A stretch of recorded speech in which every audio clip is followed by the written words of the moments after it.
morning, Miss Hogarth. Can I have a late pass, please? You're Ken Hayashi, right? Mm-hmm. Second time this week. Fourth time.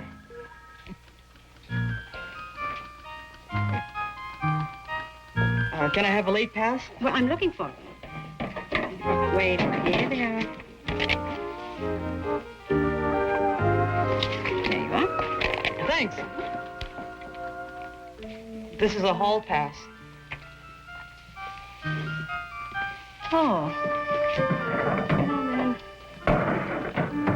Can I just have a note? Oh, but yes, if I could find my pencil, I'll write you a note. And the populist movement became important in the late 19th century with small farmers and businessmen taking on what they saw as a rip-off by the big companies. Well, the same thing is happening today in the consumer market, with Nader, Bansoff, and others taking on the so-called establishment. Mr. Dixon, it's an extremely difficult task, historically speaking, to buck City Hall. And you don't think that's changing? They want you to think it's changing. If you hang in there, you can get some response. Because today, consumer has a better chance than he's ever had before. No way, Mr. Dixon. You shove at the establishment, it just lets you shove. It wears you down, then it wipes you out. Be more specific. Have you been wiped out? I got a new motorcycle. Since I got it, I've never walked so much in my life.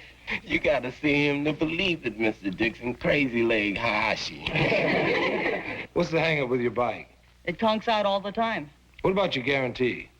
The day after it expired, they told me it was a major overhaul. $170. Why don't we all go out and take a look at that bike, Mr. Dixon, since it's what we're talking about? You wouldn't be trying to hustle me to cut class short, would you? For 10 minutes? 15, maybe, but not 10. Hey!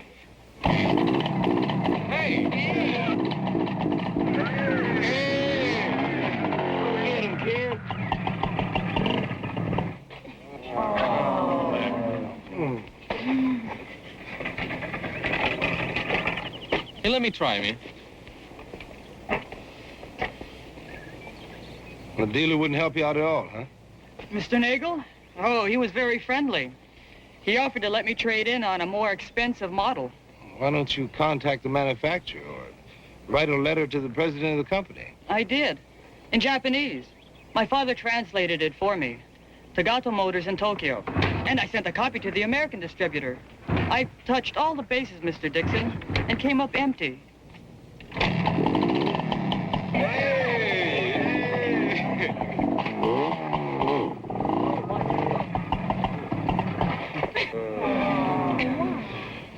Well, any ideas, group?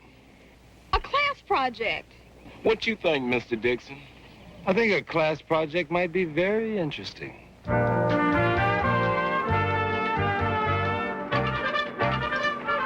Well, who are you going to hit first? The Chamber of Commerce, the Business Guidance Bureau. The mayor? City councilmen and our state legislators. We're gonna knock them off one by one. Bernie, point that thing the other way. You're dangerous enough without it. What they're doing, Mr. Kaufman, is getting copies of Ken's bill of sale and his guarantee so they can do something about that Mr. Nagel, who won't fix the motorcycle when he obviously should. Is that right? The last copy.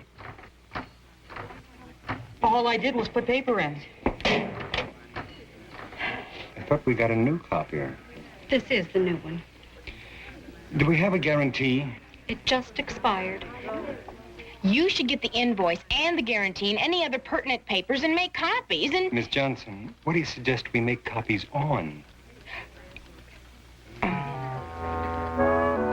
Call me if it speaks again. Here's a copy of Ken's bill of sale and guarantee, Mr. Dixon. Well, thank you. You guys started the campaign already? Right now, man, we're gonna do a number on a lot of heads. See you later. Pete, I'm glad you're doing this. Well, actually, they're doing all the legwork. I'm just sort of advising. Well, the thing with the motorcycle is Ken needs it for work this summer. Where's he working? At an electronics plant, 40 miles away.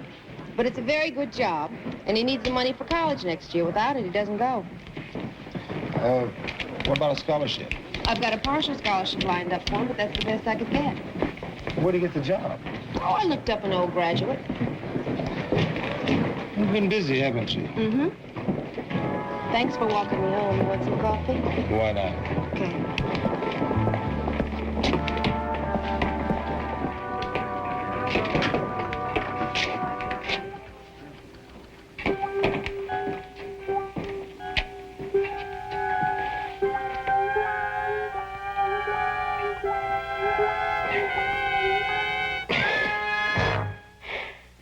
Isometrics.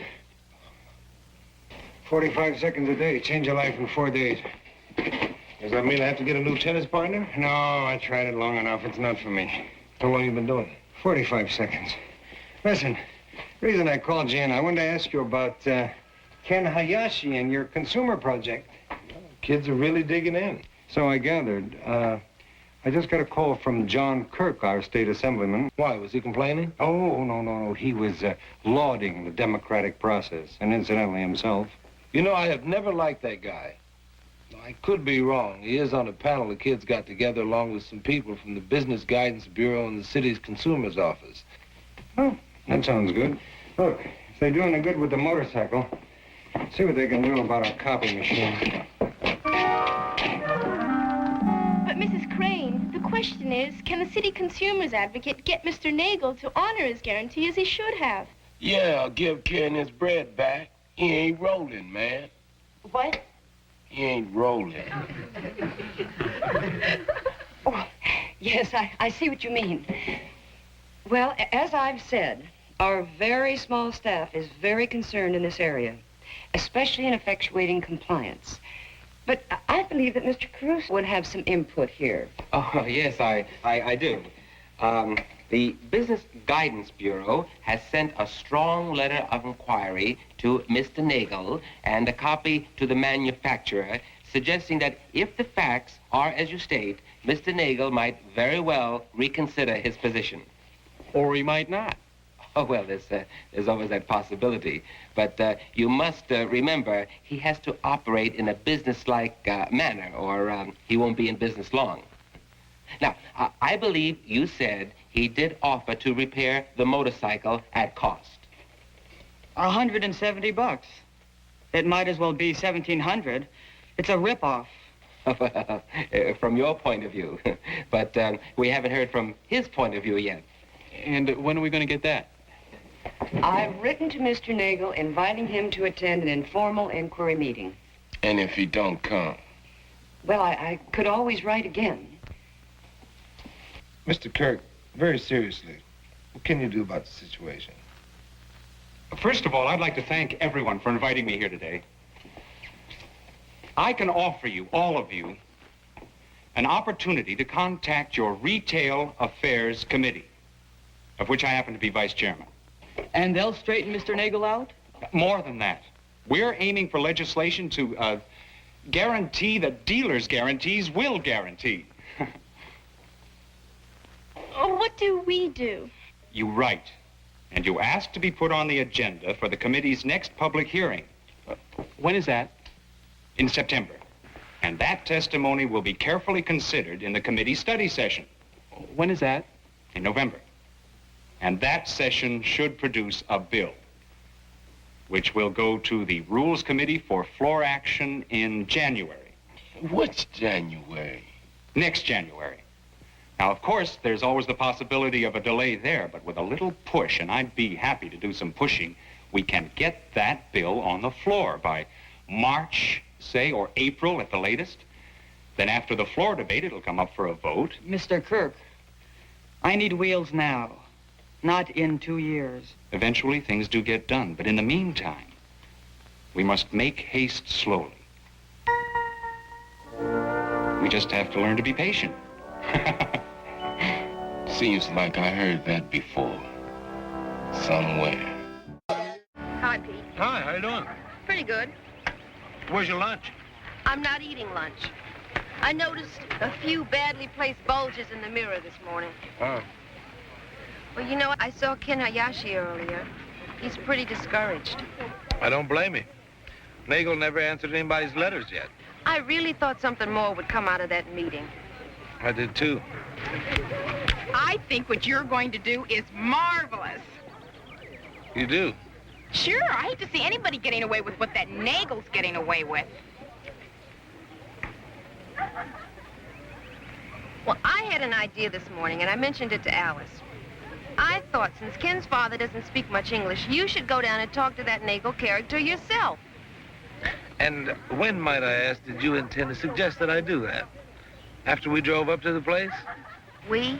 Hey, going together, that's even better. You can give them both barrels. Oh, hi there. I'm Bud Nagel. Glad to meet you folks. Pete Dixon. Mr. Dixon, a pleasure. Mrs. Dixon? And speaking of pleasure, why don't you just take a little look at some of the greatest open sesames to fun known to mankind. Well, what can I show you? How about this one right here? It's a dandy little machine. Do you have a guarantee on all of your motorcycles? Pete, you don't mind if I call you Pete? Nagel Motors has what we call our beryllium alloy pledge, twice the strength of steel. Short of an accident or driver-caused damage, you are fully covered for a full 30 days. Muffler, battery, hand grips, mirror, wheels, and spokes. Well, you just name it, you're covered. Engine. Engine? We're from Walt Whitman High, Mr. Nagel. We're Ken Hayashi's teachers. Pete, that's kind of sneaky, but that's okay. You're worried about the boy. Now, I like that. Well, Ken bought a bike from you. It doesn't work, and I don't like that. Well, now, I don't know what you folks have been told, but come on over here. Let's look at the facts. It's Hayashi, right? Oh, here it is, yeah. Oh, Hayashi, that kid bought a 350cc Tagato. Oh, yes, I remember. And I do remember him well because he picked it out himself, he looked it over, he test drove it. He was very happy. He was happy because he didn't know what was wrong with it. I don't either, ma'am. He came back here with a fouled-up engine and a sad story. Mr. Nagel, Ken Hayashi is a very hard-working kid and completely honest. And you trust him. Now, that's fine, Pete. I like that. And I wish that I could say the same thing. But after all, I'm in business. I've got responsibilities. I've got a payroll to meet, taxes to pay, that incidentally do support your school. So you see, I have got to operate in a business-like manner. Mr. Nagel, it might be good business for you to honor the guarantee all the way. Okay, I'll tell you what I do. I'll make you a deal. Now, I really shouldn't, but, well, you're nice folks. We'll repair his engine at cost. Mr. Nagel, I think you already offered Ken that deal. I did? Well, then, now, that just goes to show you I'm consistent. Now, I can't be any fairer than that, can I, Pete? Look, you say hello to Ken for me and tell him what I said, and as long as you're here, why don't you look around? You might see something you like. Excuse me. Hi there. I'm Bud Nagel. In about 2 seconds, you're going to see a man run over by his own motorcycle.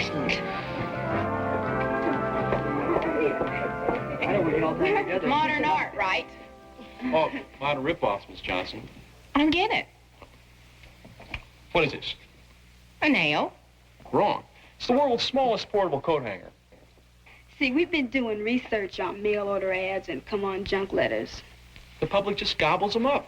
Dig this insect trap. No battery, no moving part, hold still. An easily stored lung exerciser.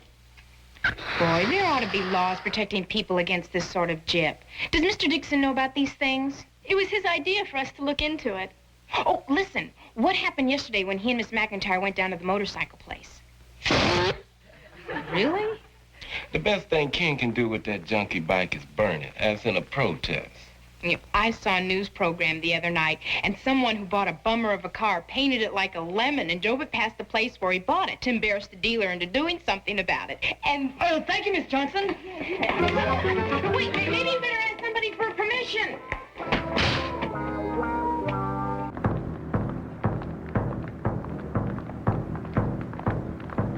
To know a few simple words of mine spoken without even thinking started the whole ball rolling.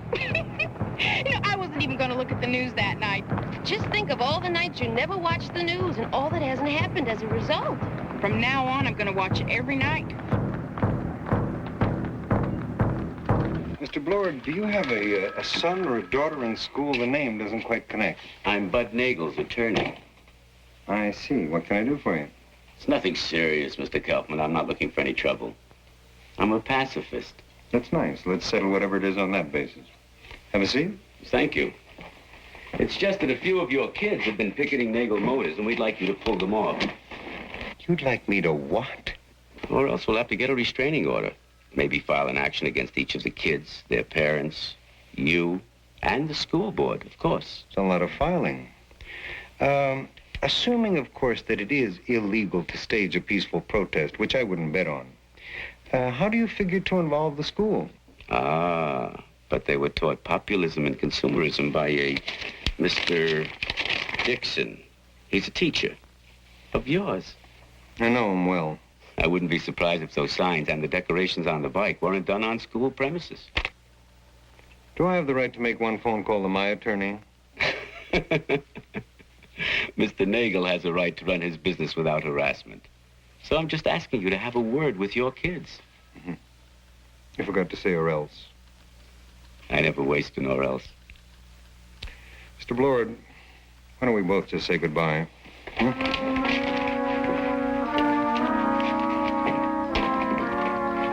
been a pleasure. Well, Mr. Nagel threatened legal action. I say fight fire with fire. Do you think we have a chance? Well, I think the bike is too important to Ken, and the principle too important to all of us not to try. Oh, Mr. Dixon, there you are. I've been looking for you. Mr. Kaufman wants you in the office right away.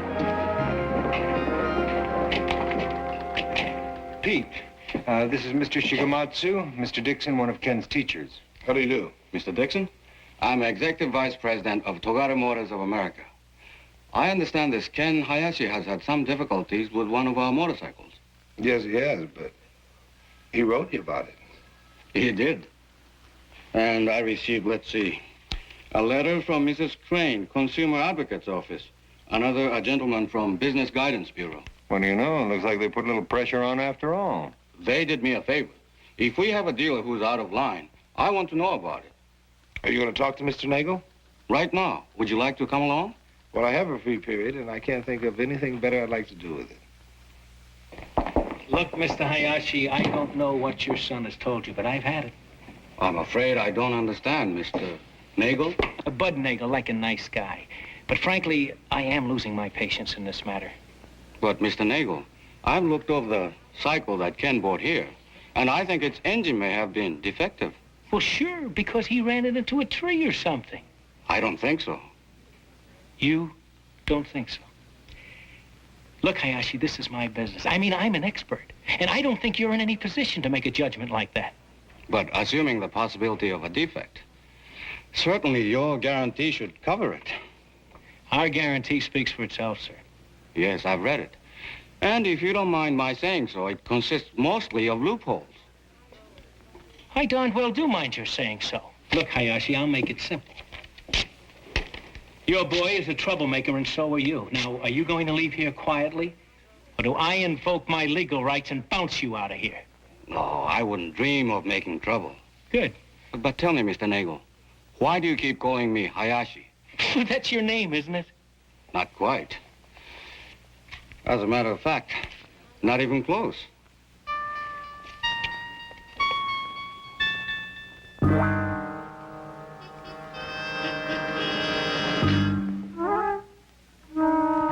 Hey, it's good to meet you, Dave. Just call me Mr. Shigematsu. Morning. Morning. How are you? Now that's a beautiful bike. I have something that might interest you. Dear Mr. Hayashi, just a note to let you know I haven't forgotten your problem with your motorcycle. I've written to Mr. Nagel and expect to hear from him shortly. When I do, you'll be the first to know.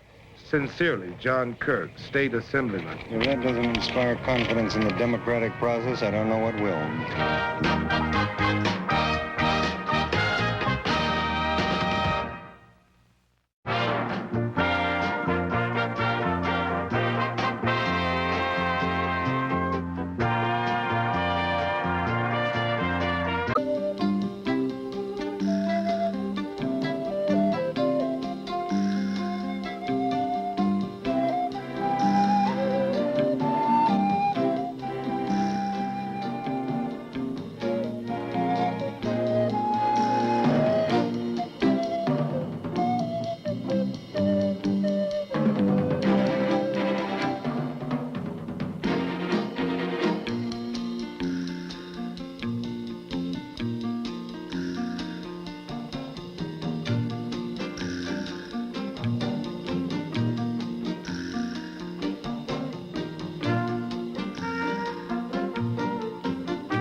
What is it?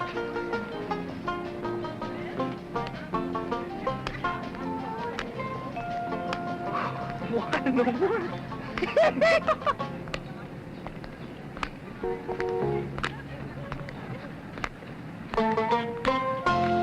Hey, excuse me. You talking to us? Yes, could you kindly help me? This is my first day, and I'm told to look up the administration office. Yeah, sure. I'm going that way. Huh, thanks. I know I'd get lost for sure. There aren't this many buildings in all of Pawtucket County. Where you from, man? Webster's Turnaround, Missouri. But I know most people never heard of a Webster's Turnaround. That's why I say Pawtucket. Well, look, I'm going this way. I'll see you later, man. Come on. Come on.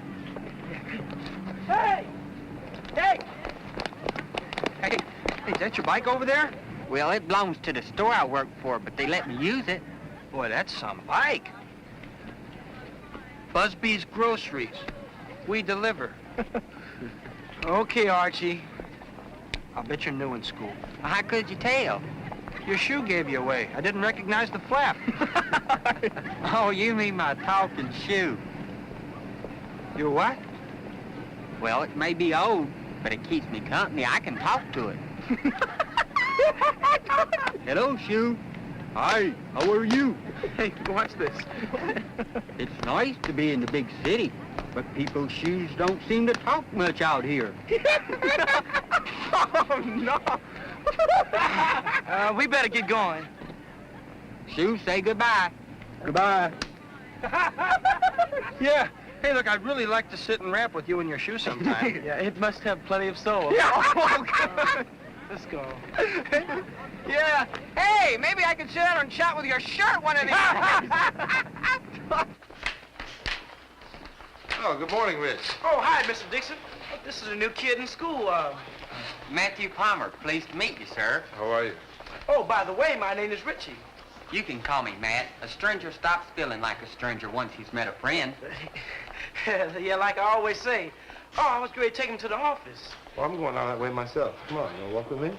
Oh, well, in that case, I'll go to class. See you. See you later, Rich. You know, I can't get over how big this school is. The only thing my old school had bigger was the playground. It stretched about 50 miles in every direction. Well, you must have come from a small town.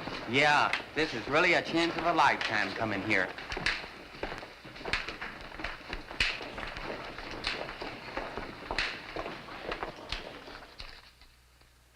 Ma'am, if you're wondering why my birth certificate was issued 5 years after I was born, it's because I was born on a farm and there wasn't a doctor.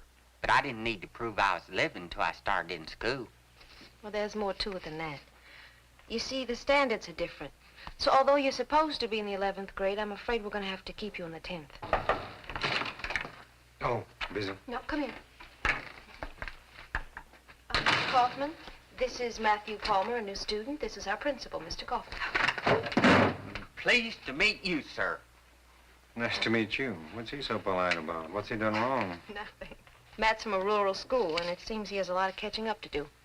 I see. But I was top in my class, and I read a lot of books. Leaves of Grass, Pilgrim's Progress, Tom Sawyer Detective, Huckleberry Finn. Excuse me, Tom Sawyer Detective? Yes, sir. It's one of my favorites. Don't you think schools are supposed to bring out the best in a person? Oh, hopefully. Well, if you all put me back a grade, how can that bring out the best in me? Well, we just don't want to put you in a class that's over your head. I can catch up. My family worked hard all their lives. I can do it for a few weeks. Well, it might take a little more than a few weeks. Well, I'll work harder a few weeks longer. Well, he sure is determined. I sure am. Well, I think we can give him a chance. What do you think, Miss McIntyre? Okay. Thank you, sir, ma'am. I won't let you down. All right, then take these to the registrar. Yes, ma'am. Thank you. Good luck.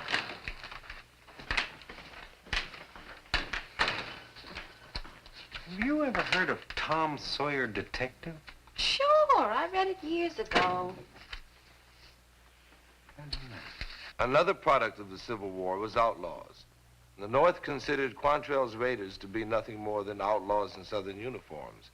Then after the war, out of Quantrell's raiders came Jesse James and his gang, the Dalton brothers. Say, When those guys had a reunion of their old army buddies, it must have been something else. It must have been. Now, was the war to blame for creating these outlaws? Or did these men use the war as an excuse to break the law? Pardon me, sir. Yes, Matt. Now, I know it ain't right to glorify outlaws, but Jesse James did have some good in him. My great-grandma met Jesse once. If you'd like to hear about it. Sure, go ahead. Well, it happened to Grandma Cox. It was on her farm back in Missouri. And one morning, this man rode up and said he was tired and hungry and asked for breakfast. Oh, brother. Well, Grandma Cox fixed breakfast for him, and this man said it was the best he ever ate. He must have noticed that she was looking kind of sad, and she told him that the banker was coming that day to foreclose on her farm because she didn't have $300 to pay off the mortgage. Well, he thanked her and rode off, and you can imagine her face when she found $300 under his plate. And you can imagine the banker's face when she paid him off and he couldn't foreclose. He was still feeling kind of out of sorts riding back to town when that same feller stepped out with a gun and says, "Hands up, this is a holdup." And he took back the $300 and rode off. Later on, the banker identified a wanted poster, and you never guess who that bandit was. John Wayne.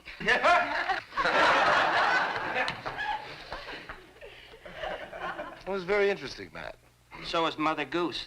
That's enough, Archie.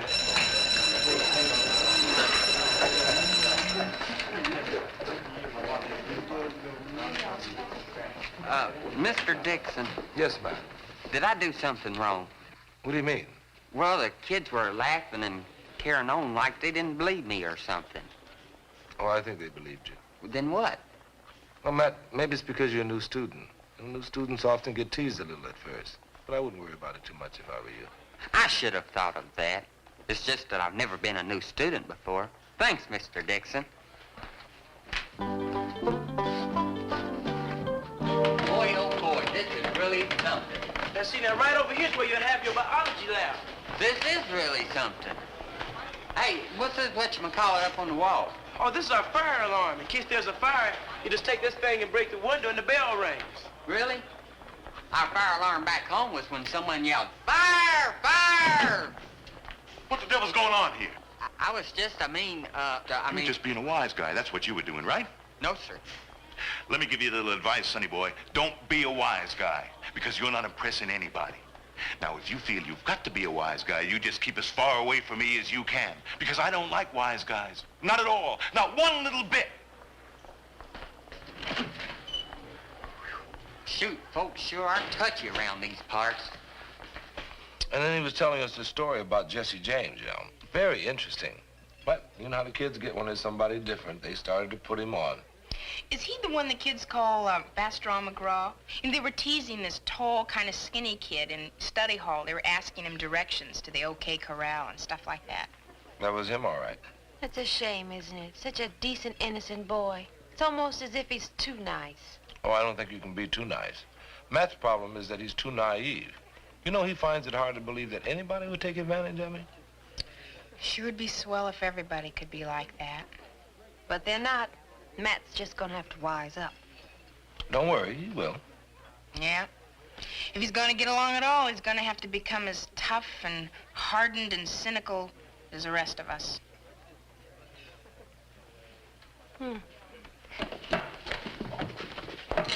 Here he comes.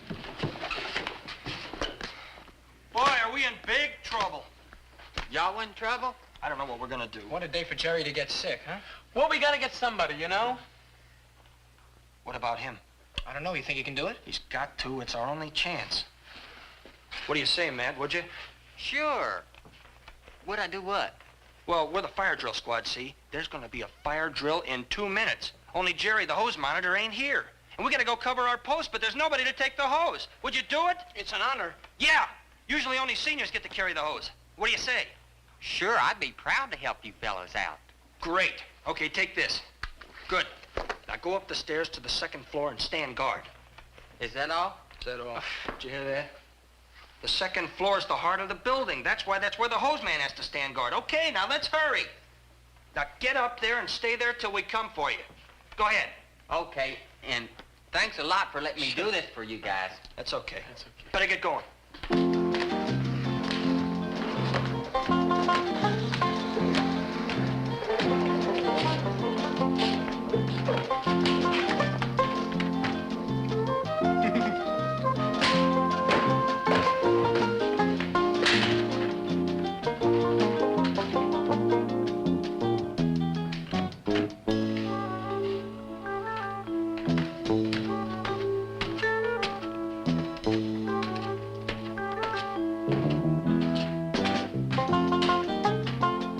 What are you supposed to be doing?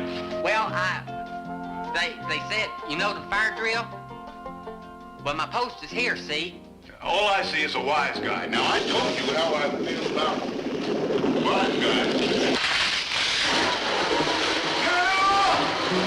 I didn't mean you getting all wet. Turn it off, you fool!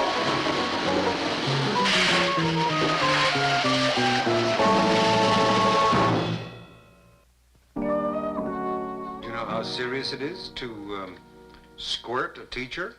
I sure do, but I am sorry. Well, sorry is not good enough, man. I mean, suppose there'd been a real fire while you were busy shrinking Mr. Windish's shirt with that hose.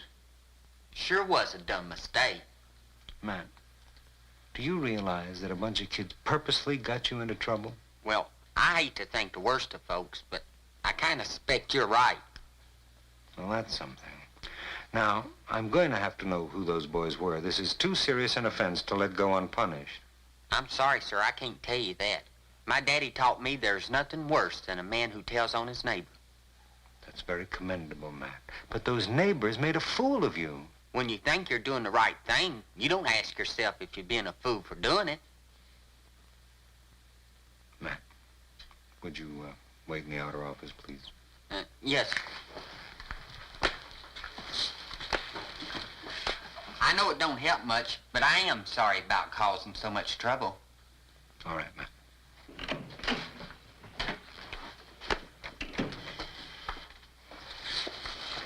You do believe him, don't you? No, of course I do. Then there's no problem. Oh, there's a very big problem. I can't have a kid as gullible as Matt running around the halls squirting people with hoses. Who knows what he's going to do next? Oh, more to the point, what they'll do to him next. I know. But you can't punish him because of his gullibility. Oh, I don't want to punish him. What are you going to do? Well, I don't know, but he's got to be straightened out so he won't make such a fool of himself. Somebody's got to wise him up. Well, exactly, but how? I think I know. How you going to do it? Oh, not me. There's only one person I could entrust with such a delicate assignment. What you want me to do, man? I suppose you know how some of the students are treating that new kid, Matt? Yeah, pretty cute. Well, they're going to continue to give him a rough time if somebody doesn't wise him up. Why don't you do it? Well, because they would even be harder on him if they thought that I was giving him special attention. Well, I ain't no social worker. And it's none of your business, right? I was going to say that next. Well, you can do what you want to, Jason, but you're the only one who can teach Matt how to take care of himself. What do you mean? Why me? Because you're the only one that I can think of who sees clear-headed enough to be able to teach a kid like Matt the facts of life. Now, how about that? You'll do it? Well, if I can't hip him, he can't be hipped. See, it's just that you never lived in a city before, and we want to teach you the score, understand? Well, if you figure there's something that you should teach me, I figure I might as well learn it. Hey, well, the first thing you're gonna learn is that I'm the one teaching, not him. He's got a lot of smarting up to do himself. Well, what are you gonna teach me? How to take care of yourself. There's gonna be a lot of cats sitting on you for bread. Money. They're gonna give you all kind of sad stories on how bad they need it and all. But don't give it to them. Okay? You got it? Give me a quarter. Yeah. You gonna give it to me? I'd sure like to, but I'm afraid I can't. That's better. All I got's a dime. Why would you give me your last dime? 'Cause you asked for it. You didn't even ask what I wanted for. A body has a right to his own privacy. You wouldn't borrow money if you didn't need it. You know, if you look mean, cats wouldn't try to take advantage of you in the first place. How can I look mean if I don't feel like it? I'm not asking you to be mean, just look mean. Look mean? Sure. Then people won't even ask favors unless they really need it. Yeah, man, it's all in your style. Look, just do what I do. Hunch over. Now put your hand in your pocket. Now scowl. Keep scowling. Now squint one of your eyes. Curl your lip. Jace, let's try him on the walk.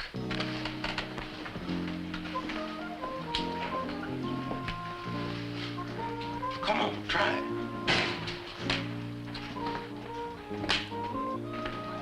I'm sorry, Jason. I can't do that. Well, the only thing left for you to do is have it out with Archie. Then the others will fall in line. You mean fight? I ain't been in a fight since Cousin Barney stuck my sister Lucy's head in a bucket of raspberries. Did you whoop him something good? No, but I yelled on him pretty fair. I don't believe in hitting. Well, Archie don't have to know that. Sometimes a good bluff will do the trick. The next time he pulls something on you, tell him quit jiving or else. Or else what? Or else you gonna make him sorry he spoke your name in vain. You gonna beat his head down so far you have to pull off his sock to see. You'll grind him in the dust. You'll pulverize him. And then you gonna chew him up and spit out the pieces.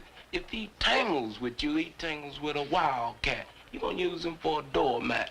He'll regret the ever-loving day he set eyes on Matthew Palmer. Dig it? Yeah. But I don't know if I can say all that like I mean it. Well, if you want to survive here with me, you better try. Well, I'll do my best.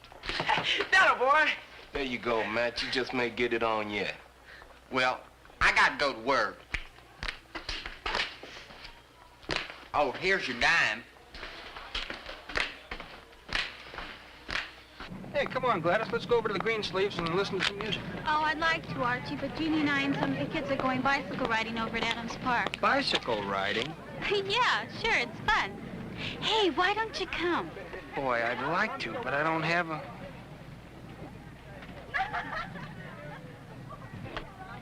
What'd you say?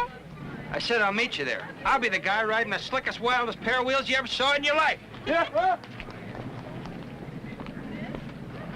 Man, am I glad to see you. You gotta help me. Help you after the trouble you got me into the last time you asked me to help you? Oh, I'm sorry, man. That was just sort of an initiation, you know, to see if you could take it. We didn't want to get you into any trouble. Well, I gotta go to work. But you gotta help me. It's hard for me to ask you this after what we pulled on you, but it's important, no kidding. You gotta do it for me. Do what? Lend me your bike. I can't. I deliver groceries with it. Would you kindly move, please? But it's an emergency. My Aunt Lorna was taken to the hospital. I just got an emergency phone call. My folks are at work, and she's there all alone. I gotta get over there. Is that the truth? Would I kid you about something serious like this? No, but I'm sorry. I gotta deliver groceries. Can't you take the bus? No bus goes near there. Oh, I don't know what I'm gonna do. Poor Aunt Lorna. Well, okay, you can have it. Great, you saved my life. I deliver my groceries on foot. You're too much, man. I hope your aunt's okay. So I think I made some kind of impression on that country boy, Mr. Dixon. He's gonna think twice before he let anybody walk over him again. That's good, Jason. I'm glad to hear it. Jason. Hi, Gladys. Hey, hi, Mr. Dixon. Hey, Jake. Hi, Archie. Archie! It's not my fault if he believes everything you tell him. So you lied to him and took advantage of him, man. Mr. Busby said he should be around here somewhere. Yeah, he said he's on his way down to 2211 Willow Street.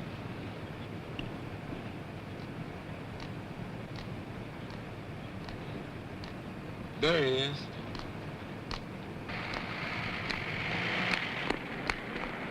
Hey, Matt. Hold up a minute. I couldn't tell Mr. Busby I loaned out his bike, and I gotta deliver all my groceries before supper time or I'll lose my job. Well, hold on a minute. We've got somebody who wants to say something to you.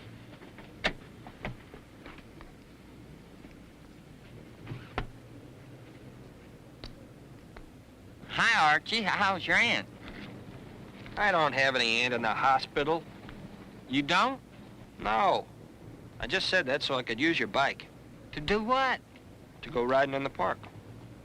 You wanted to go riding in the park, so you told me that fib about your aunt being in the hospital? That's right. And made me deliver my groceries on foot, even though I might lose my job?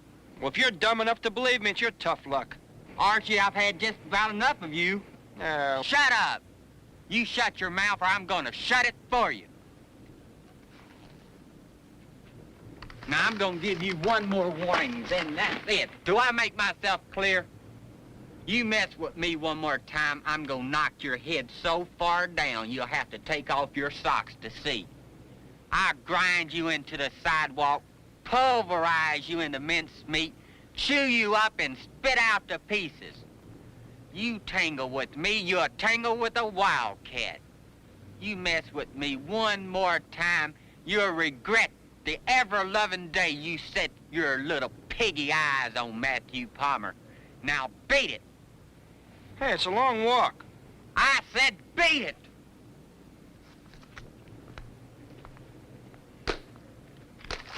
You did it, Matt. I gotta say, you yelled on him pretty fair. Pretty fair.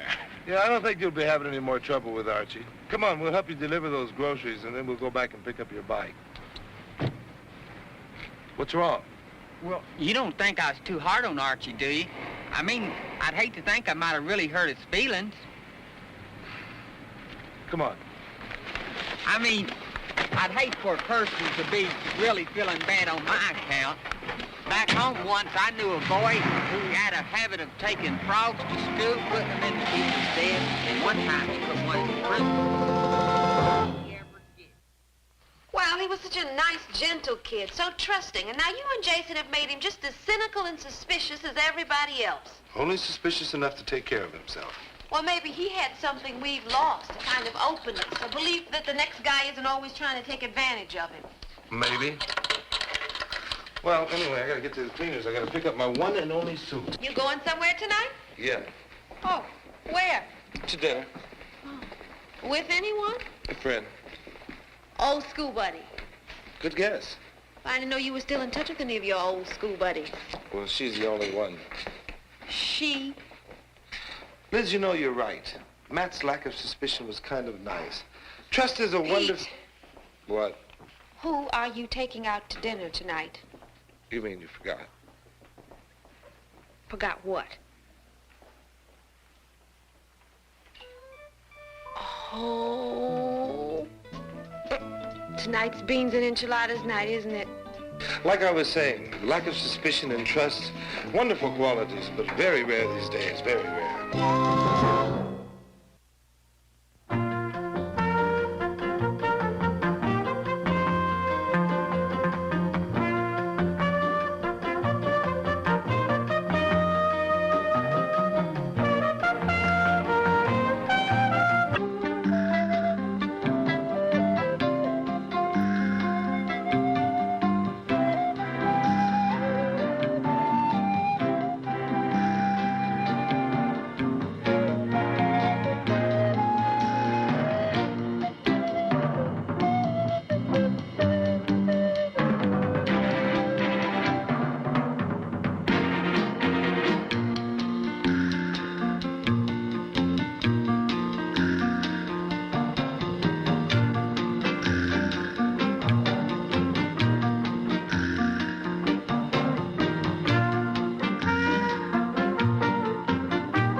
Wow.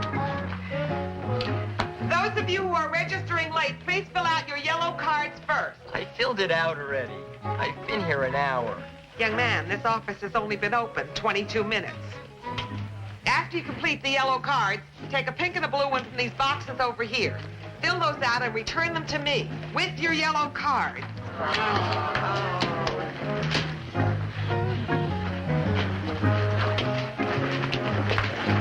Pardon me, miss. I'm Tom Gianelli. Yes. Oh, yes. Mr. Kaufman told me you'd be here this morning.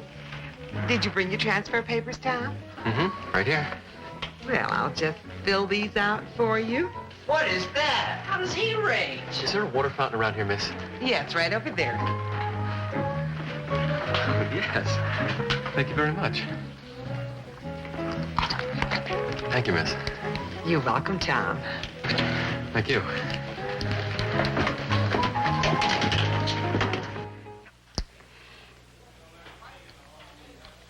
You made the coffee this morning, Miss Johnson? Right. Anything wrong? Oh, no, it's just fine. Anyhow, getting back to Gianelli. Before we get too excited, let's remember the old thing. It's not whether you win or lose, it's how you play the game that counts. Oh, you don't really believe that, do you? I believe it, but I'm so tired of it. We always play badly and lose well. I'm so glad our luck has changed I could go out for cheerleader. Terrific. You want some more coffee? No, thank you. Oh, hi, Liz. Hi. Have you spoken to Tom Gianelli yet? Yep.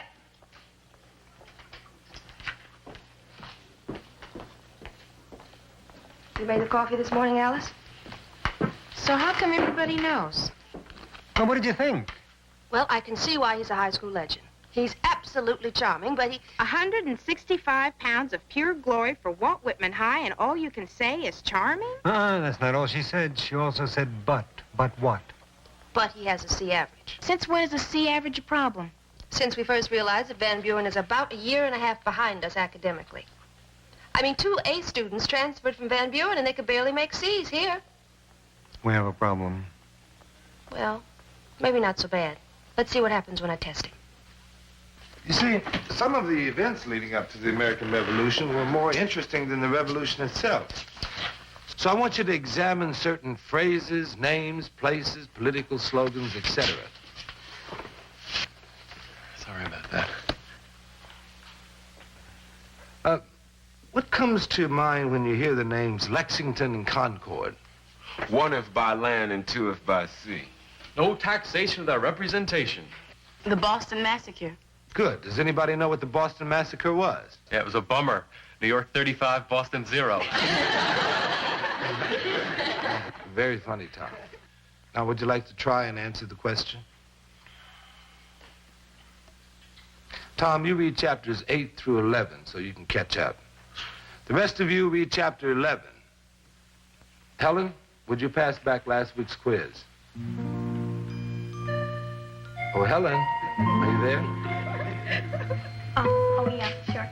When I, sitting, heard the astronomer where he lectured with much applause in the lecture room, how soon, unaccountable, I became tired and sick, till rising and gliding out, I wandered off by myself in the mystical moist night air, and from time to time looked up in perfect silence at the stars. Now, what was the poet trying to say? Sounds like he was trying to say he was sick and tired of lectures. I think he was trying to say a little more than that. Tom, did you get anything out of it? I'm afraid not, Miss Johnson. Poetry is not exactly my thing. Well, okay. Helen. Well, I think the poet was trying to say that there's more to the stars and the skies than mathematics and astronomical charts. There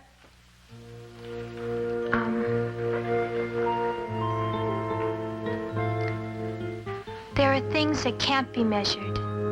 Beauty and mysticism. And romance.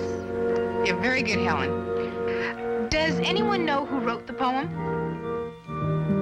Oh, you're gonna hate yourselves when you find out. Bernie? The man our school is named after, Walt Whitman. Right. Since when you start knowing about poetry, man? I don't know anything about poetry, but I do know what's inscribed over the water fountain in the main hall. Okay, class dismissed. Hey, you're not only pretty, you're smart. Thank you. Helen, could I see you a minute? Oh, sure.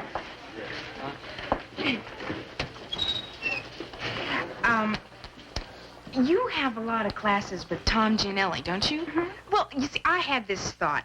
You know, this is a much tougher school academically than the one Tom came from.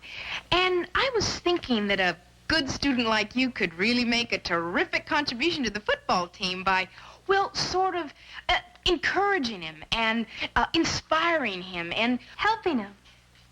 If you really want to. Tom, did you have any trouble with the math assignment? Nope, no trouble. I didn't have time to do it. Here, I had time. Wow. Thanks, Helen.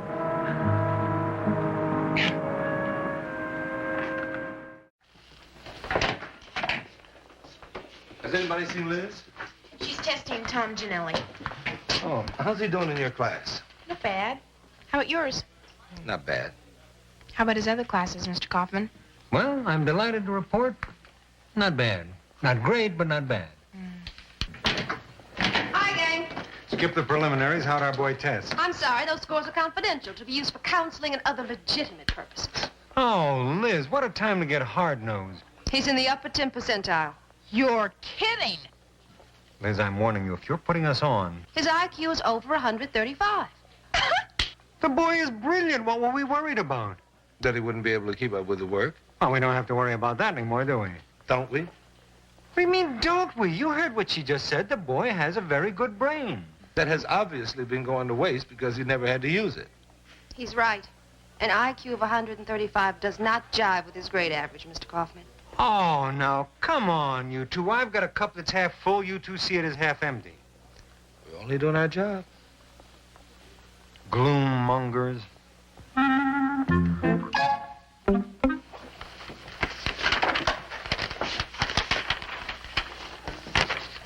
Congratulations, Helen. I got an A. You know, when one of you gets a D or an F, it means that I failed. I failed to get you to think about history. So in a way, your grades are my grades. Bernie? Mr. Dixon, would you please explain to my father how come you got a D on this test? Oh, Helen. Can I see you a minute? I'll wait.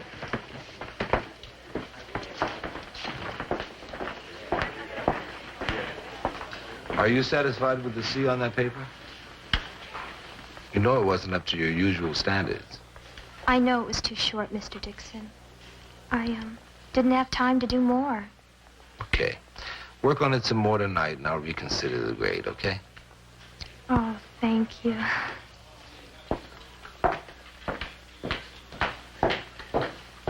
Tom, can I see you a minute?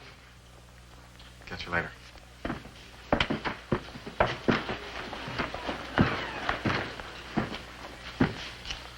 Where's the research assignment I gave you? Well, you said there wasn't any rush doing it, so I'm doing it carefully. Good. About finished? Pretty soon. I want it tomorrow. I'm not sure I could have it finished by tomorrow. You've had 2 weeks. I know, Mr. Dixon, but they kept me pretty busy on that field. You used to play football, didn't you? Yes. Oh, then I guess you know how it is. Make it short, Tom, but make it your own. Tom, do your best and you'll make it in this class. Gotcha, Mr. Dixon. Make it hurt! Go! Come on, you guys, look sharp. We got a game to win on Saturday. Now, come on, let's work. Get them up. Keep them hard. Right. All right, come on. Come on, stop those guys. Come on. There we go. 1, 2. Nice pass, Tom. Thanks, Mr. Dixon. Did you get my paper yet? Yes, I did. You know, I really had to work on that one. I had to type it 3 times before it was even neat enough to hand in. Very well typed. Every word of it was mine, too. So what'd you grade me on it? F. F. An hour's typing it. But Tom, I wasn't given grades on good typing. Hey, Frank, throw a few, okay? Tom, all you did was reproduce what was in the book. Oh, you were smart enough to change the words, but you didn't bother to challenge the concepts, the viewpoints, or give any real thinking to the material. Okay, that's a reason for giving me a C, maybe. Or even a D. But an F. Tom, if I really thought that was the best you could do, I would have given you a B or a C. Man, I really tried. I did my best. I did.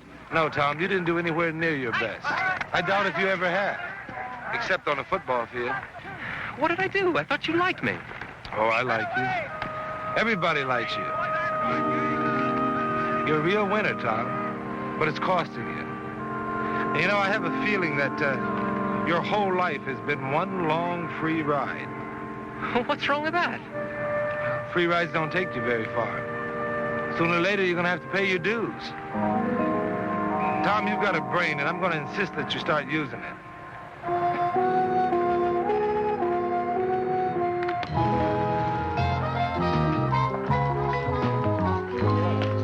Hi. Pete. One day to turn in an assignment, then you give the kid an F? What are you trying to do to me? There aren't that many Tom Gianellis in a principal's life. I'm afraid the story lost something in the translation. You see, Tom had that assignment 2 weeks before I gave him the 1 day's notice. Oh. In that case, what's that kid trying to do to me? The question is, what's he trying to do to himself? Hi. Hi. Oh, why so phony, Mr. Kaufman? Jitters, that's all. Routine, pre-game jitters. Oh, how's Tom Gianelli doing in your class? Great. Well, that's good. What about Helen? Oh, she's a big help to him. I know. That's what I'm concerned about. Well, what's wrong with Helen helping Tom? I mean, you want us to have a winning team this season, don't you? Oh, sure. But I've got a question. What? Why are we here? I mean, to produce winning teams or to help young people realize their full academic potential? Not too crazy about that question. Well, can't we do both? I don't think we can in Tom's case. You see, he may be a star in high school, but there's no guarantee he's going to make it as a professional. And even if he does, a professional player's career only lasts until he's about 35, and then he's through. I knew a guy in college once, and we had a name for him. He's just like Tom. We called him America's Guest. America's Guest? Yeah. A guy who makes it through life being charming. A freeloader. Now, Tom isn't a freeloader. Not yet, he isn't. But what happens to a guy when he gets used to having everything done for him? Let's face it. Are we really helping Tom Gianelli? Tomorrow we'll have a midterm oral exam covering everything that we've studied so far. How much is going to count on our grade? A lot, Jason, a lot. How come an oral quiz, Mr. Dixon? Well, an oral quiz gives me a better feedback on how much I've gotten through to each of you. And each of you will be on your own. Now, if anybody thinks that this quiz is designed to ambush you personally, well, you're wrong. Any questions? Yeah. Pam. Mr. Dixon, will suicide get you out of it? Only if you bring in a note from your parents.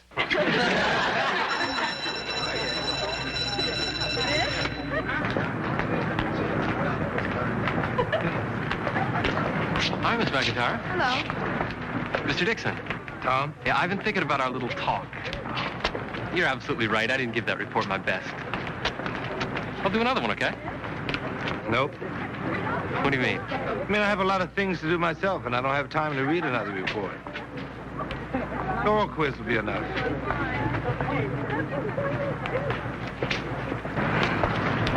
Pete, you know that friend you had in college? Yeah? The one you called America's Guest? How'd he end up? Badly. Very badly. Hey, what's the matter? Oh, Dixon is really out to get me. He won't let me write another report. Oh. Tom, you never did ask me, you know. Ask you what? To write another report for you. You just assumed it. Well, wouldn't you? Yes. Suppose Mr. Dixon said okay, and I said no. I mean, I wouldn't, and you know I couldn't. But someone might. Well, Dixon just did. Okay, then learn from it. Listen, you don't need people to say yes to you all the time to get by.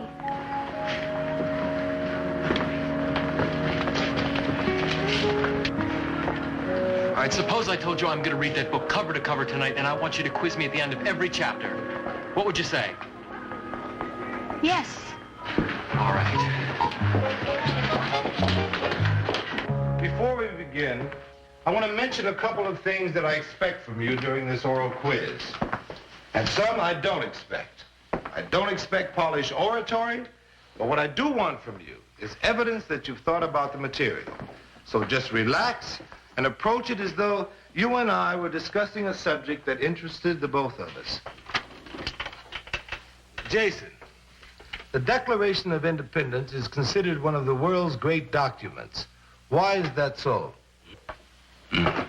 Well, it gave the colonies real arguments for splitting up with England, and it gave them real clear. And that's what you think is most interesting? Oh, yeah. Me and my friends sit around all the time talking about the old Declaration of Independence. Okay, sit down. Helen, let's chat about the Stamp Act. Well, it was one of the first colonial grievances that led to the revolution. But you know, the thing that's interesting is that if you read the American protest against it, you get really angry at British tyranny and all that. But then, if you read their arguments for having a stamp tax, they seem very reasonable. And what does that lead you to believe? Well, that there are two sides to every question. And that in a war, each side believes it's the only right side. Very good, Helen. Tom, what do you think about the two Adams cousins?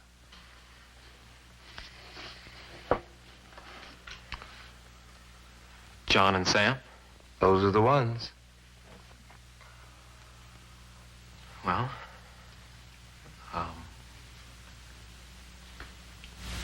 John got to be president, and Sam didn't.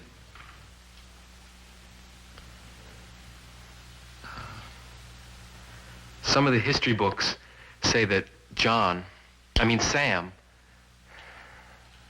Adams. Mr. Dixon, can I sit down when I talk? Go ahead. Right, some of the history books say that Sam Adams was supposed to be a real rabble-rouser, and he was always jiving the people of Boston, trying to get them to do what he wanted. And John was supposed to be a Boy Scout, very noble. But if Sam was always conning the people for some private trip of his own, I don't see what good it did him. I mean, Sam wasn't the one who got to be president. But the same books make a big hero out of John, who became the defense attorney for the British soldiers who did the shooting at the Boston Massacre. Maybe it was noble, because it was sure unpopular with the people of Boston. It was very popular with the Royalists, the British soldiers, because they were running things. John became a big man in the colonies after that. See, the thing is, even if the two cousins had different personalities, there wasn't really any difference in the way things worked out.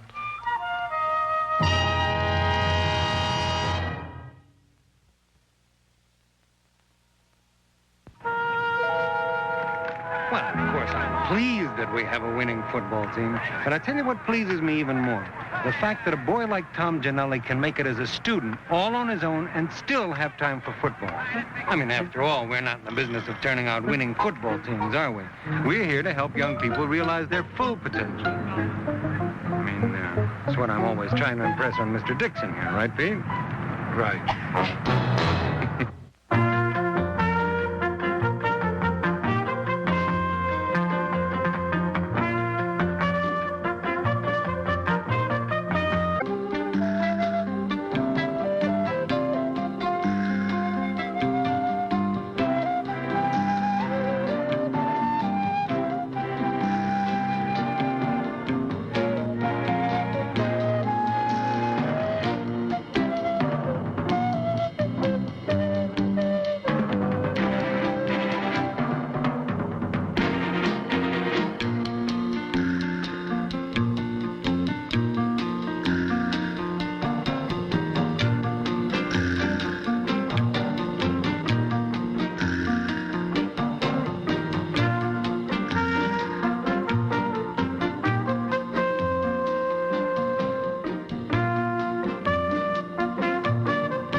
Hey, y'all, if Mr. Dixon's substitute don't show up soon, this class will be over. I vote we take a quick recess. I second the motion. All in favor, say aye. Aye. You know, the way I see it, if Mr. Dixon can take a whole week at that teacher's conference, I don't see why I can't take me a vacation, too. Man, you're always on vacation. Hey, sweetheart, I just don't happen to dig history, okay? History don't exactly dig me either. Or science, or math, or English. Well, when was the last time something really unusual happened in this robot factory? That's a very interesting thought, young man. I hope you'll forgive my tardiness, but the blasted kite got caught up in a tree. But not before the most amazing scientific discovery occurred. Does the word electricity mean anything to you? Now, that can't be Mr. Dixon, sir. More like the hired old Benjamin Franklin. Well, I surprised you, did I? Well, history will, you know, if you read it. But why read it? I didn't. I did it. Yes, I made it. We must hang together, or most assuredly, we shall hang separately. Yes, I like that. Yes. And that other phrase Tom Jefferson and I came up with, government of the people, by the people. And, for the people. Yes. Oh, that has a catchy ring to it. You don't mind if I use that? Oh, anytime. Glad to help out. By the way, my name is Roy Hemmings, and as if you hadn't guessed already, I'm subbing for Mr. Dixon this week.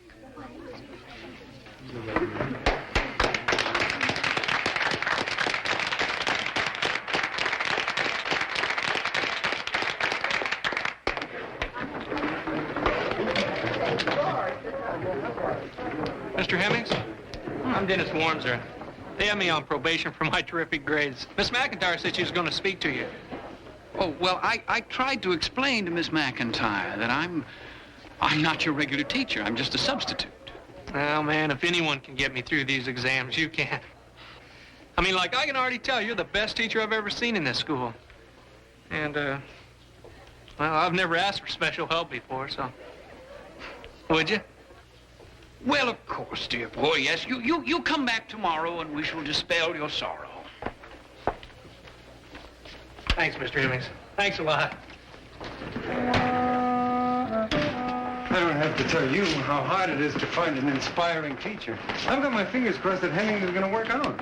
Oh, you sound pretty hot on the guy. Well, of course, his approach is unorthodox, to say the least. But I'm hoping he'll settle down into a pattern. Any kind of a pattern. Fortunately for us, the guy's got 3 master's degrees and about a half of a PhD. So this week, I switched him over to English Lit to take over from Miss Avery, who is in the middle of her 5th flu this semester. Now, if he gets through that unscathed... Look, there's Bill. Oh, by the way, welcome back. Thanks a lot. Oh! Hey, how you doing, love? Welcome back. Glad to be back. Mail. Pete, there's something I wanted to talk to you about before you go to class. Mr. Kaufman just clued me in. My substitute stole the show. Well, that seems to be the consensus of opinion. But I've seen so many of these quick flashes. You know, I badgered him all week about helping Denny, and he didn't keep one appointment. Did he say why? Yeah, he said he was a free spirit who didn't do well under tedious routine. I wouldn't be so worried if it weren't so close to exams. And if I didn't find the outline you left him lying by the wastebasket. Well, maybe it just blew off on the floor. Oh, no. He missed his throw. Quiz? We didn't know anything about a quiz, Mr. Dixon. Okay, I thought you scheduled it for next week. Quiz was scheduled for today, and you've known about it for 3 weeks. This is about the Federalist Papers.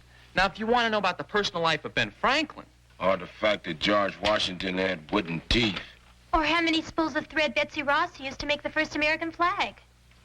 Well, I'm only interested in the Federalist Papers. You did read those chapters, didn't you? Oh. Okay, get started. We've only got an hour.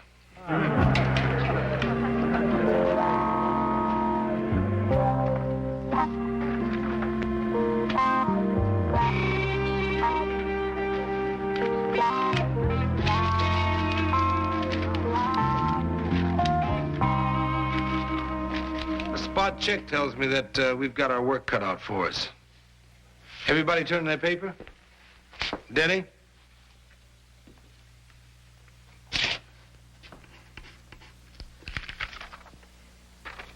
What's that all about? I'll mark my grade myself. Save you trouble. I got an F. Oh, Mr. Dixon, you're not gonna count this one little old quiz, are you? Yeah, you, kind of snuck up on us with this one. Okay, I'll tell you what. I'll schedule a special tutoring session after school at 3 o'clock. Is that fair enough? Can hardly wait.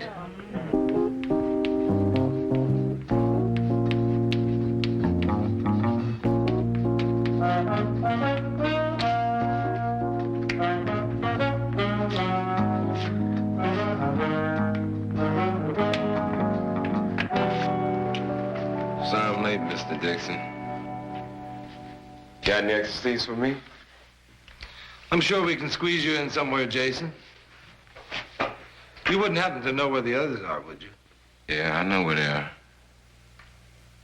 Hey, Mr. Dixon, if I tip you to something, will you get uptight? Go ahead. You ever thought about jiving a little bit more? You know, like Hemmings do. I may have thought about it, Jason, but it's not my way. You see, when it starts to getting close to exams, I find it necessary to bear down a little harder than usual, even though it doesn't make me the most popular teacher in the school. I can dig it. Jason, where are the others? By a name I know not how to tell thee who I am. My name, dear saint, is hateful to myself, because it is an enemy to thee. Had I it written, I would tear the word. My ears have not yet drunk 100 words of thy tongue's uttering, yet I know the sound. Art thou not Romeo and a Montague?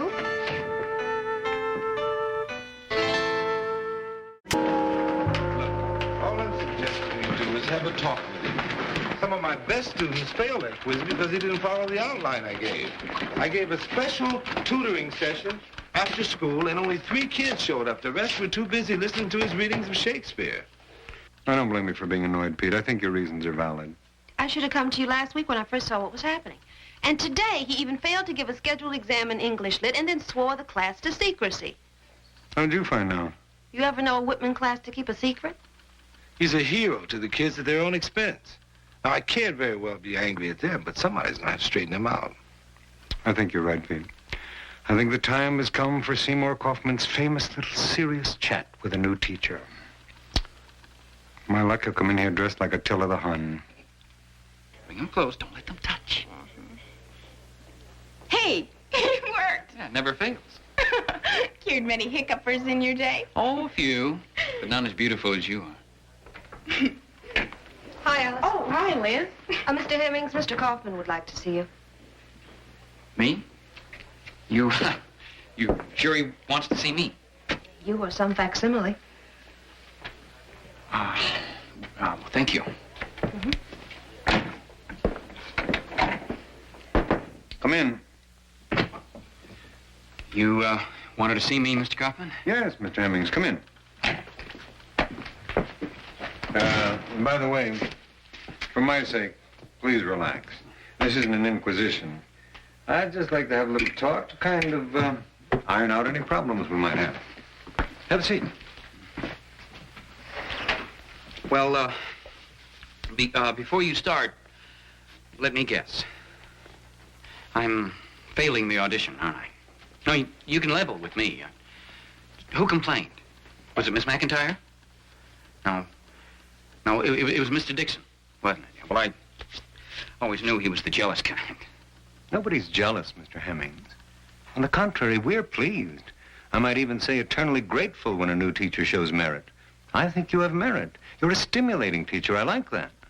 But you'd prefer that I conform to the system, fit the mold, don't upstage the regulars, huh? No, I wasn't going to say that. I would prefer, when you make an appointment to counsel a student who needs help, that you would keep that appointment. And I would prefer that you stick to the curriculum. Hemmings bombs again. Mr. Hemmings, We seem to be having a little difficulty communicating here. All I'm trying to say is that I think you have the makings of a first-rate teacher. And what I want you to do is to take that bag of tricks of yours and use it to really teach. Now, if you can get yourself to do just that much, next time you're in this office, I might be offering you a full-time job. Really? Well, I'm not sure I'd be all that interested in something full-time. Well, don't lose any sleep over it. I haven't offered it yet.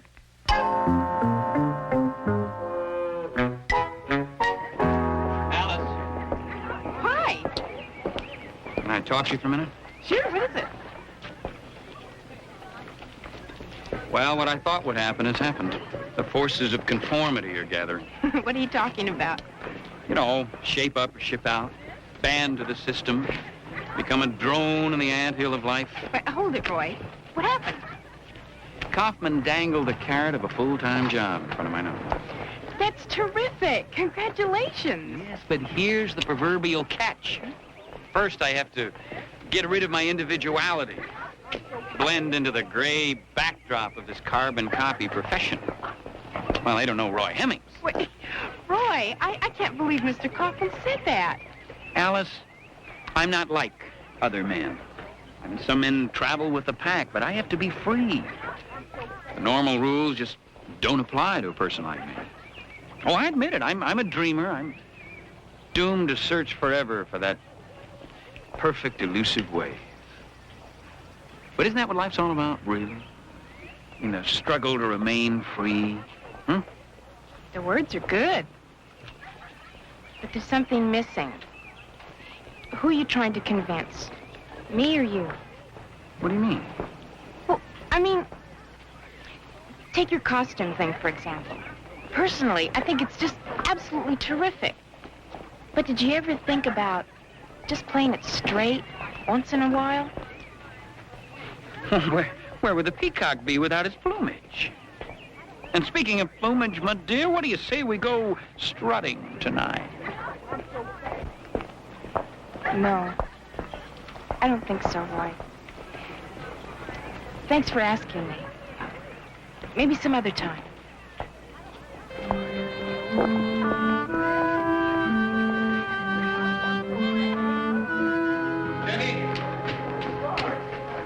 Hi, Mr. Dixon. I think it's about time you and I started tackling the books together. I don't need to tell you that you're about a half-inch away from getting bumped back a grade. Yeah, I know, Mr. Dixon. I'll be okay. Thanks anyway. Mr. Hemmings is going to help me. Are you sure about that? Yeah. He may have to wait till he finishes the last draft of his novel, but he's almost done. And you're just going to sit around and wait for it? Yeah. See, he and I kind of speak the same language. You know what I mean? Excuse me, Mr. Dixon. Mr. Hemmings. Hey, I thought if you had some time right now... I'm sorry, Danny, but I don't have time. Not now, and not later. Yeah, but you said we could get...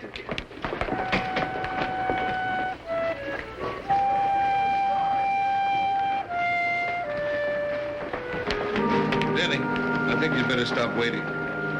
Would you stop judging him? It's because you and all the other stick-to-the-road people around here ruined the best teacher we ever had. Hemmings? What do you want, Dixon?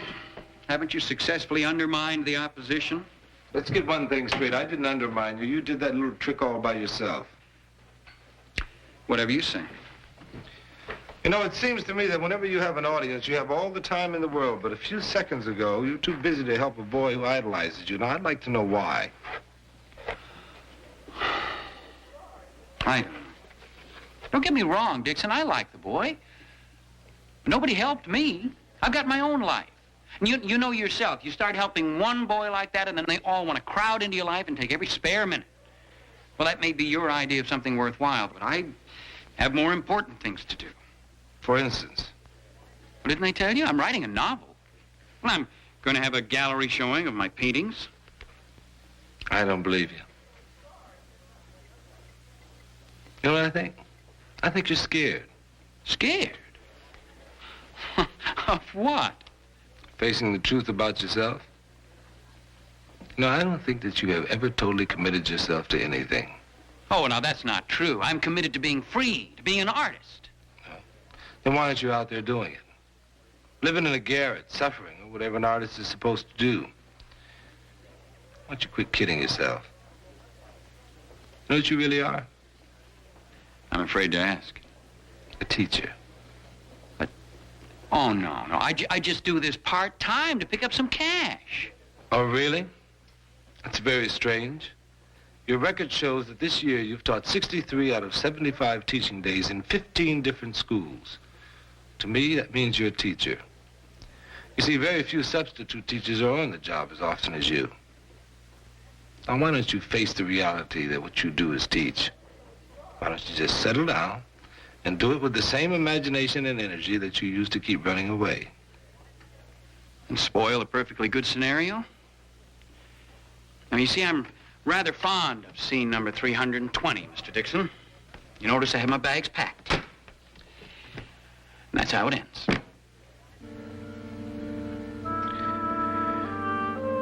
Then I suggest that you don't delay the parting.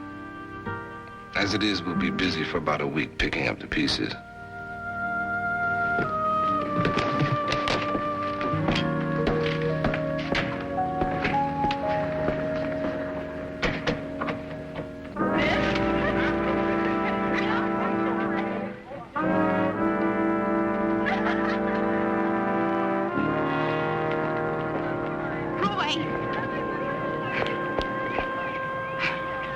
When you make a getaway, it's clean and swift, No goodbyes, nothing. I could say the same for your brush-up. Listen, I hate first dates. You know, all the stiff pretensions and people trying to impress each other. Have to start someplace. Right, I know that, but basically I'm a sort of take your shoes off and relax kind of a date. And I just thought that, well, maybe just take you a little longer to feel comfortable with me and just be yourself. You know, no W.C. Fields and all that stuff, you know? Is that why you turned me down? That, and the fact you are an escape artist. If you decide to come back and stay a while, take your shoes off, well, ask me again. I probably say yes, Mr. Dream Chaser. See ya.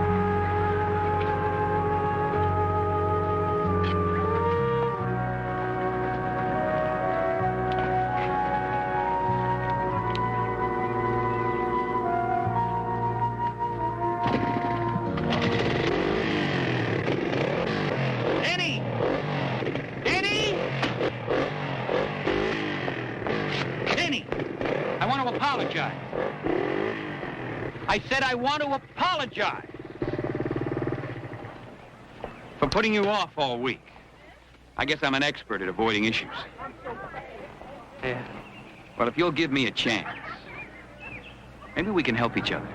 You mean you're going to be sticking around, Mr. Hemmings? Well, for a while, at least.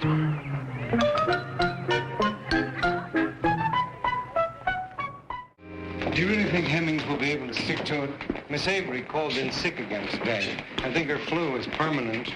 I don't know. He showed up today without his usual bag of tricks. Yeah, when he said good morning, he caught himself before adding my little chickadee. When we two parted, silence and tears, half broken-hearted to sever for years. Mr. Hemmings, what did he look like? That's funny you should ask, then. Oh, here we go again. Well, I was just going to tell you. He was tall, slender. Well, where's the costume? Aren't you going to show us? No, not this time. Oh. Well, perhaps some of our friends from literature will stop by and visit with us. From time to time.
What's the matter with you?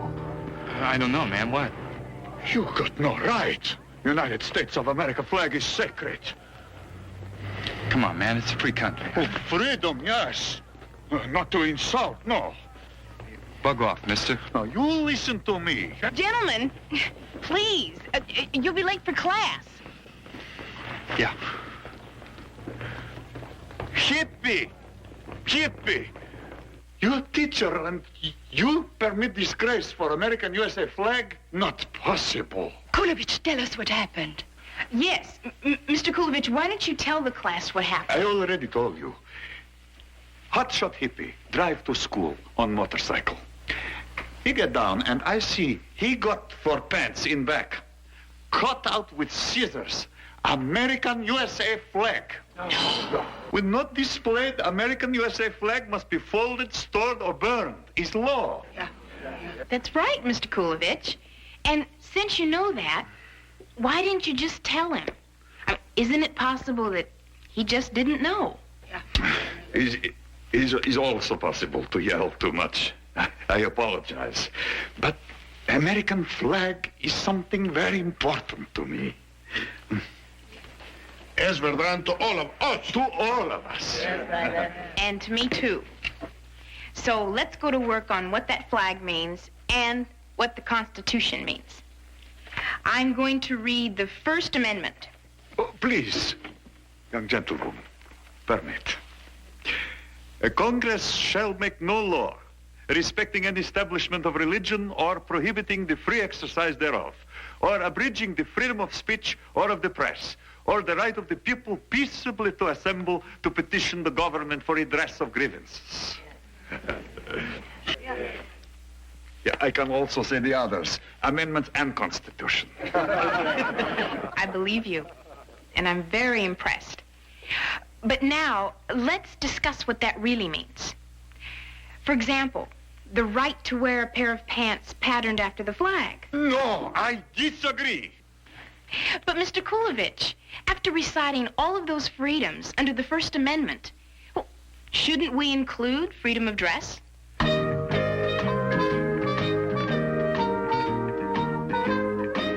Ever since Pam won that All-City Art Award, she's really been in orbit. She sure has. It had kind of a weird effect on her, you know? Yes, I've noticed. She's so detached. I mean, you talk to her, but she doesn't really hear you. It's as if she's listening to music only she can hear and painting paintings only she can see. Boy, talk about being in orbit. You sound like you're ready to join her. Oh, can I help it if I identify with artistic inspiration? Oh, boy. No, seriously. I've been thinking about open house, and artistic inspiration might be just what we need. You gotta be kidding. All right. Why isn't the period around the American Revolution suitable for open house?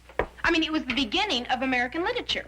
Thomas Paine, Benjamin Franklin, Jefferson. Well, look, we're having a revolution now. And, man, it's hard sitting in here dealing with some stuff in a history book when we should be involved in what's happening in America today. Right. And if we don't watch out, the whole country's going down the drain. I think you've come up with a class project, Pam. What? Well, there's a revolution going on in America now. What does it mean to you? And how do you feel about your country? How can you express those feelings? Well, why not do exactly what Franklin and Jefferson did? Say exactly what you think.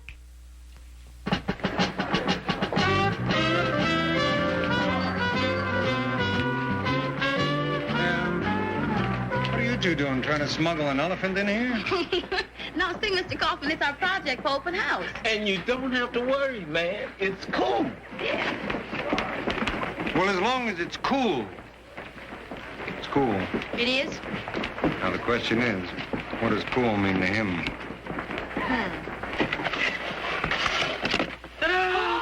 Oh, wow.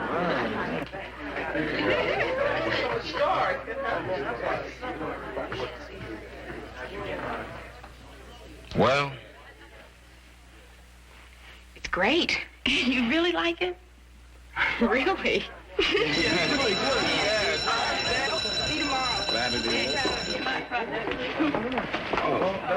Scholars. Hello, Bernie. Hello, excuse me. Hi there. Hi.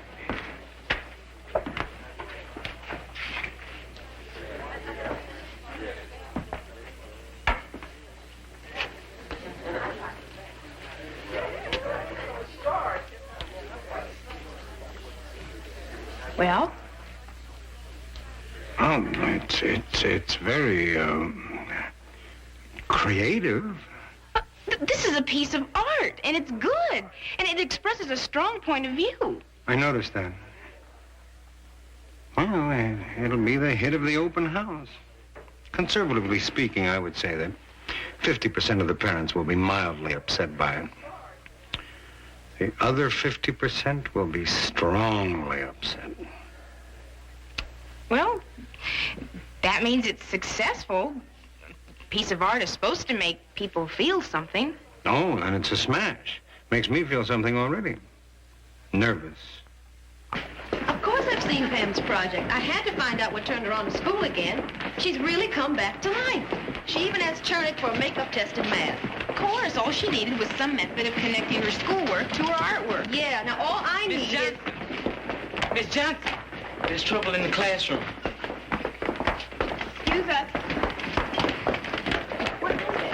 Excuse me.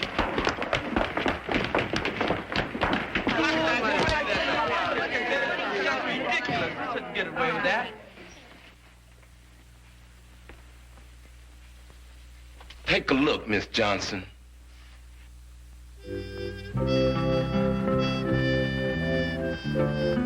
That's beautiful, man. I mean, well, we should have expected that, right?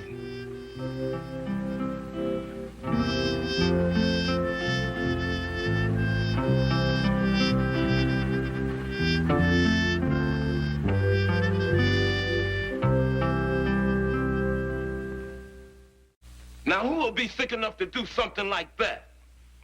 Hey, this is the kind of world we live in. This is what happens to an artist today. Now, I know you and Miss McIntyre have been talking about me. Pam just isn't doing her work. Well, Miss Johnson, this is my work. This is what I care about. Not English and history and math and all that. They don't mean anything to me. This is what I feel. You conned me, Miss Johnson. You know, I got kind of hooked into this, and it was really important to me. Doing something that came out of what I felt. And now it's just wrecked. Yeah, and we're gonna find out who did it and rip them off. Let's send a delegation to Kaufman's office. Look, I don't think he did it. Now, let's not go racing off in all directions. Why don't we try to figure out how this could have happened? Well, it couldn't have been vandals. I mean, nothing else in the school was wrecked. How do you know? Because everybody would have been talking about it. Right, so it happened to just lucky old us. Hey, what about the night janitor? Oh, man, I know that cat. He's cool. Look, are you also sure that it was an outsider, not a student? Oh, it couldn't have been a kid. He would have known it was somebody's project, somebody working on it. Right. It sounds like the kind of thing an adult would do if he were really angry about something. Hey, maybe it was a teacher. No. But who else could have got in here, man? I mean, the school is locked up at night. No, it isn't. Not all the time. They have those night classes. Oh, yeah, adult education. They got a lot of them, you know. A night student. What about a night student, Miss Johnson?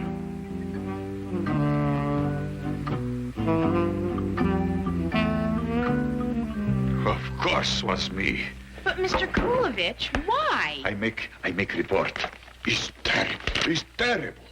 To make garbage of USA flag must not be permitted. And what about destroying somebody else's property? Mr. Kulovich, that was a piece of art.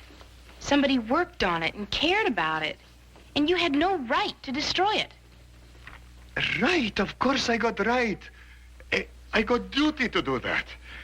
Me, Janos Kulovich, I'm going to be citizen here. Land of free and home of Bill of Rights. I fight for that. I not let USA flag be disgraced, no. It's act of patriot. What I do is right. Well, let's get right to the point. Miss Johnson has found the man who wrecked Pam's project. We both talked to him. Who is he? Why'd he do it? Yeah, let's get him here and make him explain. I've asked Miss Johnson not to reveal his identity, just yet. Why not? Because it was a night student who's studying for a citizenship examination. Sure, some uptight, righteous adult. No, Bernie, that's not true. He's a person that takes his country very seriously. He really cares about the American flag. Pam, you see, he didn't understand what you were trying to say with your project. All he saw was disrespect. What about what we saw, Mr. Kaufman? Pam has a right to say what she feels. Yeah, that weirdo had no right to do what he did. Jason's right. Let's make a citizen's arrest or some harm in the court. Right. Sue the man. But this could ruin his chances for becoming a United States citizen. That suits me fine. Okay. Then your next step is to hire an attorney. Now, who's going to pay? Jason? Bernie? And it's going to take time. You'll have to help prepare a case. Okay, man, we got the cards stacked against us. But Pam got cut up.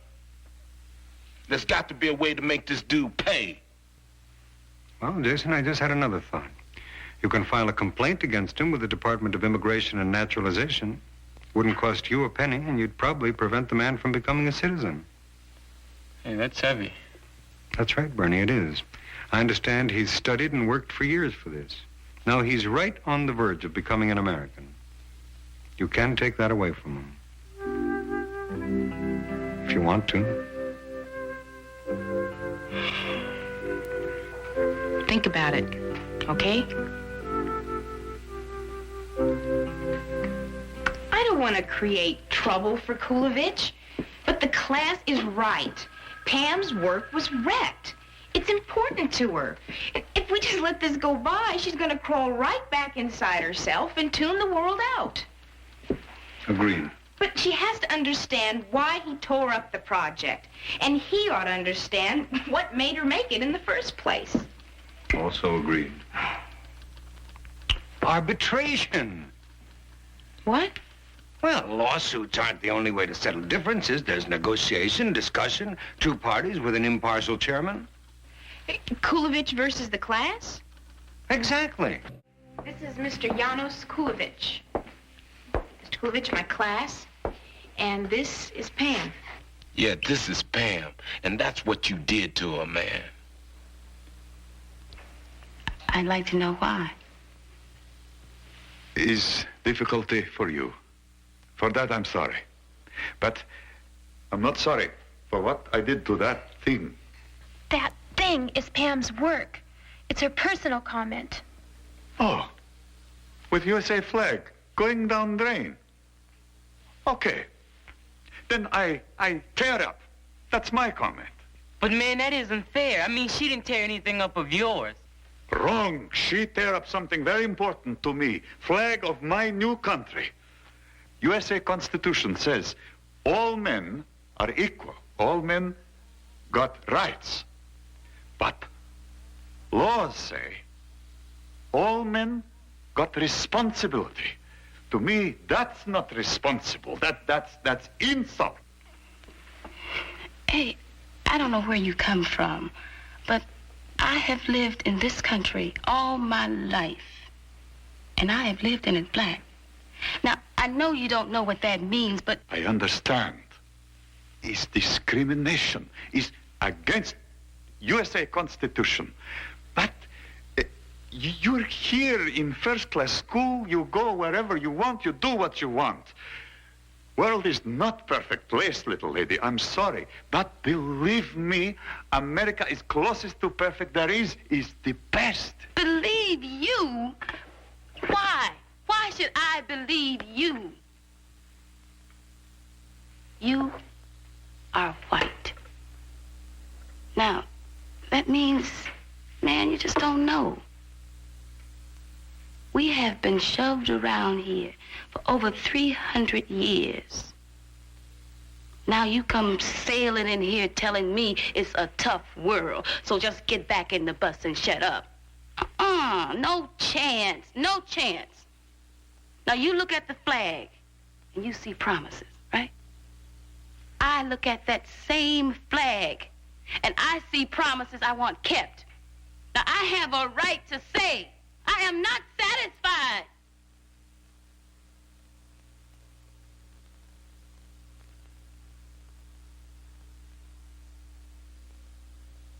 I made that out of my own life, out of my own gut. And you just came in here and tore it up for no reason.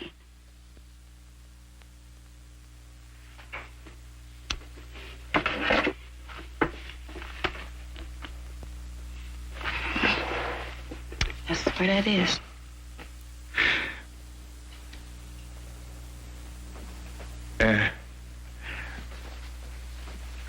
I am in America for 5 years.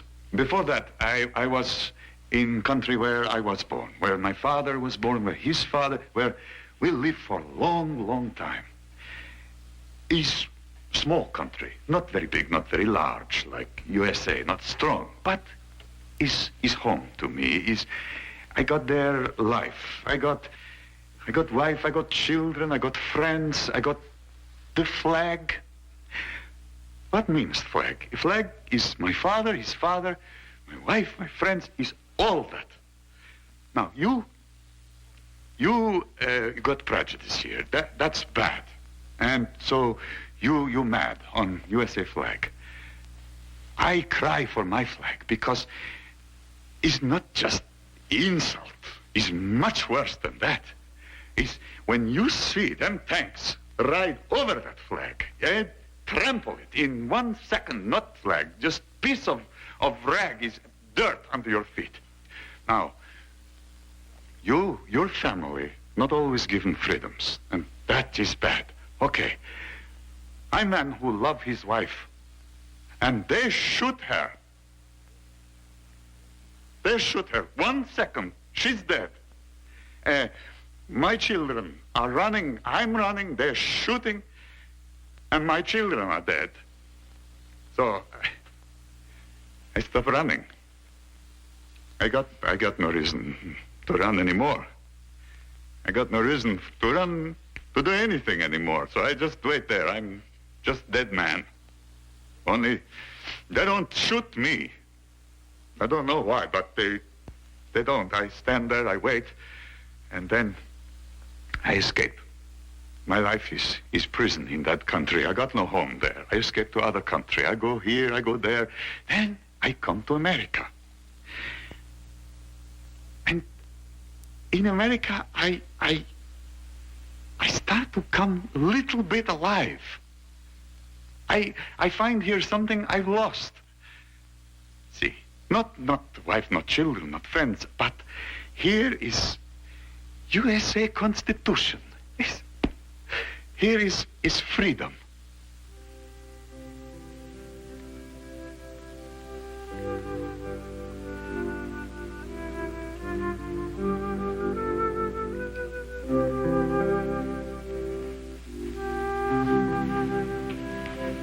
Here is USA flag. Here's what I got in my life.